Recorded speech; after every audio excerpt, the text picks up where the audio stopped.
Hello, greetings from Cabinteely, a small little village in the South County Dublin, and it's very quiet, understandably because of COVID. Just a lovely little post office that came out of there. It was part of these cottages, lovely little cottages. I think they're Victorian, maybe Edwardian, not too sure. But new developments here as well. But this signage is really good here. You have lots of information. So the name Cabinteely or Cabon Style, probably pronouncing that badly, is thought to derive from the Irish for Sile's Cabin, which was a popular tavern or pub on the main coach road from Dublin to Wicklow. The village was originally part of the medieval manor of Cornelscourt and sits at the meeting point of the three medieval civil parishes of Tully, Kill and Killiney in the half barony of Rathdown. Since the early 19th century, there's been a cluster of houses and cottages around the crossroads in the centre of the village. So it's got a picture of Brennan's Town, Standing Stone, Ancient Cross, Lahastown, Tully Cross and Greybart, which originally dates back to the 9th century and was in continued use until 1615. Little church around the corner that goes back to 1836. The Garda Station, which has been closed, was an RIC station, Royal Irish Constabulary Station, until independence.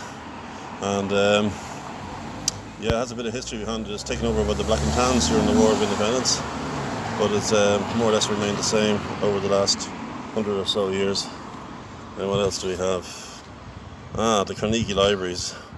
And a little bit of information about that is the Cabinteely Library was founded by the philanthropist Andrew Carnegie and opened in 1912. It was built in the arts and crafts style of architecture and features a copper spire, a blue and tile roof and leaked windows.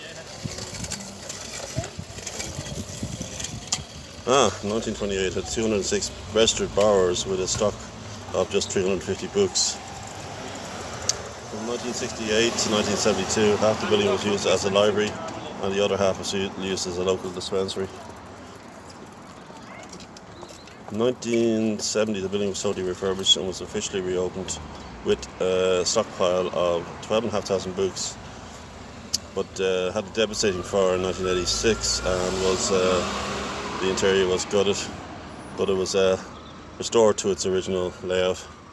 So a little illustration of the Cabinteely Park just beside me. It's got an extensive selection of flowers. There's a duck pond.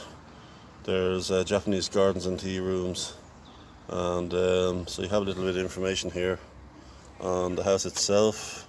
Clare Hill was built in 1769, so a Georgian period house, and occupied by Robert Nugent, Earl of Clare. He was born in 1702.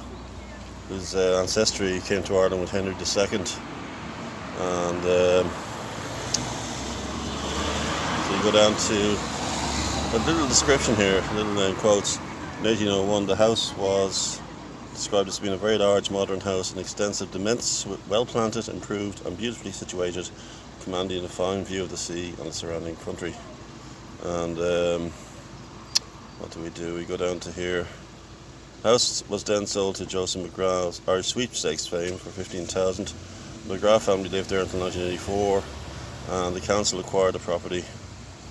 So Dundee Rathdown County Council has renovated the house and created a magnificent park that we all enjoy today. So little bit of local history there on Cabinteely.